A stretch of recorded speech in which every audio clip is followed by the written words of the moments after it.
Ya, saya melanjutkan Pak BK. Ini tim yang kemarin turun, sebagian tim yang turun ke Malang, bertemu langsung dengan korban, bertemu langsung dengan berbagai pihak, termasuk juga aparat Brimob, Zipur, dan lain sebagainya. Ya, ini temuan-temuan awal ya, dan ini masih bisa berkembang. Yang pertama adalah bahwa berdasarkan keterangan dan informasi mendalam, ditemukan informasi terkait prakondisi dan rencana pengamanan. Jadi memang salah satu fokus Komnas HAM melihat berbagai kekerasan, jumlah korban yang begitu besar, kami memang melihat bagaimana rencana pengamanan dan prakondisi yang dilakukan untuk memastikan bahwa pertandingan tersebut berjalan dengan aman dan nyaman bagi supporter dan lain sebagainya. Nah, kami mendapatkan banyak informasi, banyak data sangat mendalam terkait ini. Jadi dokumen-dokumen juga kami dapatkan semuanya terkait rencana pengamanan dan prakondisi. Nah, prakondisi ini juga kami dapatkan dari berbagai pihak keterangannya. Jadi tidak satu pihak, berbagai pihak, kepolisian, teman-teman Aremania, supporter dan lain sebagainya, ini kami dapatkan cukup mendalam dan lengkap. Yang kedua, bahwa sekitar 14 sampai 20 menit pasca peluit panjang tanda pertandingan selesai dibunyikan, kondisi di Stadion Kanjuruhan Malang masih terkendali. Ya, pemain Arema kemudian menyampaikan permintaan maaf kepada seluruh Aremania, jadi memang ini ada tradisi begitu, yang berada di Stadion Kanjuruhan Malang. Selanjutnya pada saat pemain Arema menuju ruang ganti, sejumlah Aremania menghampiri pemain dan memeluk pemain dengan tujuan untuk memberikan semangat. Jadi kalau kita lihat dengan detail, kami mendalami ini video dan keterangan berbagai pihak, termasuk juga pihak-pihak yang terekam ada di dalam stadion, ya, baik supporter, pemain, steward, itu kami uji dengan video yang kami dapatkan, yang itu masih ada metadatanya, jadi bukan video yang tersebar di sosial media. Itu kita nilai bahwa 14 sampai 20 menit pasca peluit ditiupkan, itu suasananya sebenarnya terkendali. Detail kami melihatnya, dan memang ada supporter yang masuk ke lapangan, tapi itu untuk memberikan semangat. Itu yang kami lihat. Angka ini jadi penting bagi kami untuk mengukur sebenarnya kapan gas air mata juga keluar dan sebagainya, yang itu menurut kami menjadi pemicu utama kepanikan para supporter yang mengakibatkan jatuhnya banyak korban meninggal dan korban luka-luka. Jadi standing kami tetap di situ. Ya, jadi teman-teman Arema itu datang menghampiri pemain, memeluk pemain, saling menangis, terutama pemain asli Malang yang besar, lahir di Malang, besar di klub binaan Arema, sampai masuk ke Arema. Wah, itu kan pada menangis, terus dipeluk, dikasih semangat, ayo ini salam satu jiwa nih, jangan menyerah lagi. Nah, itu terkonfirmasi itu. Terkonfirmasi, kami dapatkan informasinya demikian. Yang nomor 3, bahwa berdasarkan video, informasi, dan keterangan yang diterima oleh Komnas HAM RI, ditemukan bahwa kondisi pintu tribun terbuka, meskipun yang dibuka adalah pintu kecil termasuk pintu tribun 10, 11, 12, 13, dan 14. Jadi ini yang memang membuat hiruk-pikuk di awal. Jadi banyak di sosial media mengatakan bahwa pintunya tertutup.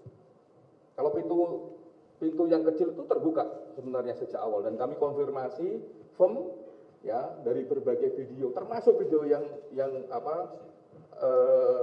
tersebar di media yang dikasih caption bahwa pintunya tertutup, padahal itu pintunya terbuka. Ya, padahal itu pintunya terbuka. Ya, pintu kecil, memang harus lihat dengan serius gitu. Nah, kami punya satu video yang eksklusif kalau katanya Pak BK. Kalau semalam kita bilang itu salah satu video kunci kami yang mengatakan bahwa pintu-pintu ini terbuka. Termasuk yang perdebatan di publik pintu 13. Pintu 13 terbuka tapi kecil. memang itu keluar masuknya begitu, sehingga memang di titik itulah sumbatan orang nggak bisa bergerak, ya, terus karena memang matanya pedas, sesak napas dan sebagainya, akhirnya banyak menimbulkan jatuh korban. Yang berikutnya adalah bahwa penembakan gas air mata, ya, penembakan gas air mata pertama kali ditembakkan ke arah Tribun Selatan sekitar pukul 22.08.59 WIB. Dan tim sedang mendalami titik krusial yang mengakibatkan banyaknya korban yang meninggal. Hal ini yang memicu kepanikan penonton dan muncul dinamika di lapangan menjadi ricuh. Jadi ini yang tadi berdasarkan video kunci, video eksklusif, ya, dan beberapa keterangan dari saksi, ya, yang selamat begitu, walaupun sempat ada juga yang pingsan di titik itu. Dan kita sandingin dengan video yang kami punya. Nah, kami sedang menghitung karena ada satu yang sangat krusial yang sepanjang pengetahuan kami ini belum terpublikasi. Dan video ini memang video yang diproduksi oleh yang meninggal.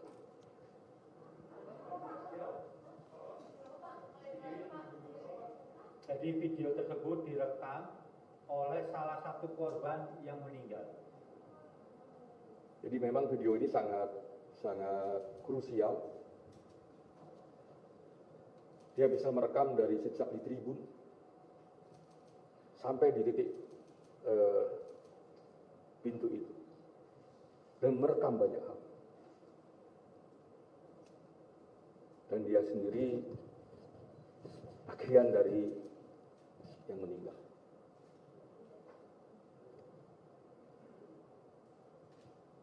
Dan ini memang tribun yang banyak dibicarakan, pintunya tertutup, itu terbuka.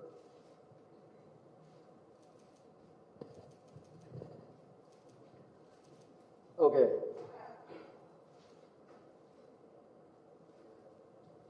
Temuan yang krusial lagi, bahwa Kapolres Malang sempat mengajukan permintaan perubahan jadwal pertandingan yang semula memang jam 8 malam menjadi jam setengah 4 sore, ya, namun ada penolakan dari PT LIB sehingga jadwal pertandingan dilaksanakan sesuai jadwal semula, yaitu pukul 20 jam 8 malam. Nah, ini komunikasi terkait perubahan jadwal, permintaan perubahan jadwal, terus penetapan kembali jadwal dan sebagainya, baik keterangan maupun dokumen-dokumennya maupun bukti-bukti yang lain kami dapatkan, sehingga kami cukup dalam soal ini. Ya, kami tahu apa yang terjadi, termasuk juga kenapa kok itu tidak bisa dirubah, walaupun salah satu alasan kepingin merubahnya adalah soal keamanan. Nah, itu poin itu mendalam, nanti kami akan buat di laporan akhir. Yang berikutnya adalah bahwa kapasitas resmi Stadion Kanjuruhan Malang adalah 38.054 penonton, sehingga Kapolres, ya, di saat seperti ini komunikasi tidak bisa berubah dan sebagainya, memang membuat surat kepada PT LIB, ya, yang itu meminta supaya, dan kepada Panpel itu meminta supaya tiket itu dikurangi. Itu kami juga dapat cukup lengkap komunikasinya, termasuk dokumen resminya, termasuk apa konteksnya kok itu sampai dimunculkan angka diminta supaya dikurangi, padahal di saat yang sama tiket sudah dicetak 43.000, ya, sudah dipesan 42.516 tiket. Jadi di saat itu sudah ada permintaan penurunan, tapi yaitu kondisinya karena sudah dicetak 43.000, sudah dipesan 42.516 tiket. Terus yang berikutnya adalah ditemukan penggunaan gas air mata dan mendapatkan informasi mengenai karakter gas air mata dan senjata yang digunakan.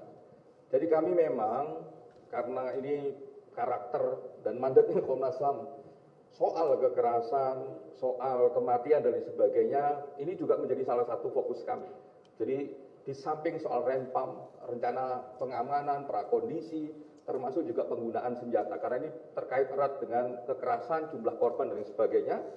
Nah, kami memang mendalami ini dan kami mendapatkan gas air mata tersebut, informasi terkait gas air mata tersebut, termasuk juga sejumlah karakter senjata yang digunakan. Jadi kami melihat langsung senjatanya, bahkan kami memegang langsung senjatanya, kami menghitung juga senjatanya dan sebagainya. Kami cukup lengkap soal ini. Nah, termasuk di sini misalnya yang melakukan penembakan terhadap menggunakan gas air mata adalah Brimob dan Samapta atau Sabara. Ya Brimob tapi juga Sabara juga melakukan penembakan gas air mata. Nah itu temuan-temuannya untuk sementara ini sebenarnya cukup detail gitu, cuman karena banyak media yang kepingin tahu update-nya. Padahal minggu depan itu kami berencana meluncing laporan laporan akhir. Tapi karena banyak yang tanya kepada kami, saya, Pak BK dan teman-teman yang lain memutuskan ya udahlah kita respon update ini. Dan semua ini cukup detail. Ini salah satu, ini hampir semua, ini salah satu bagian yang dokumen-dokumen ini kami dapatkan. Ini enggak saya, ini yang ini sengaja saya balik.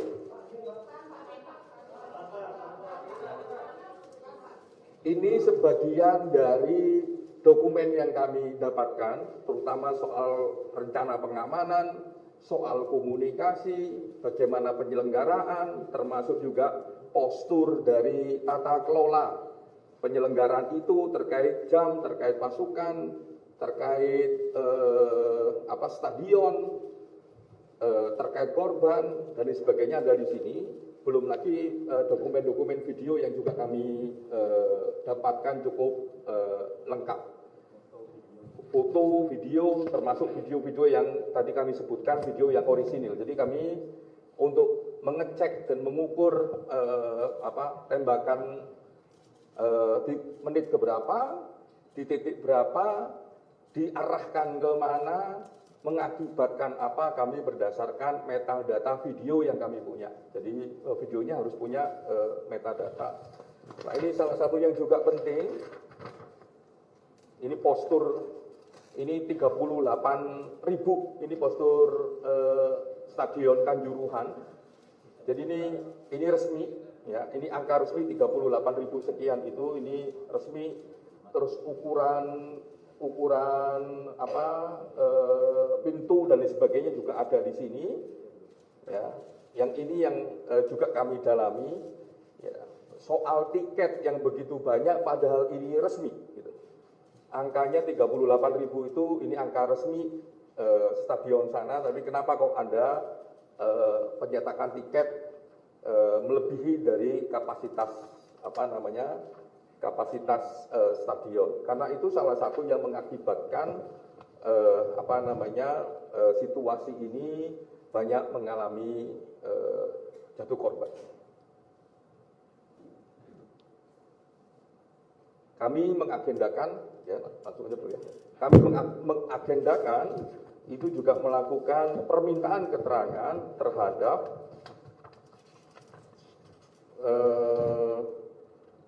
Direktur PT LIP, Direktur Utama Indosiar, ya sebagai broadcasternya, terus ahli hukum olahraga dan PSSI. Kami rencanakan besok. Kami berharap semua pihak yang kami rencanakan untuk permintaan keterangan besok bisa bekerja sama dengan kami untuk membuat terangnya peristiwa. Apa yang kami lakukan dalam konteks hari ini, ya, untuk korban dan untuk perbaikan sepak bola kita, sehingga tidak boleh lagi ada korban-korban berikutnya.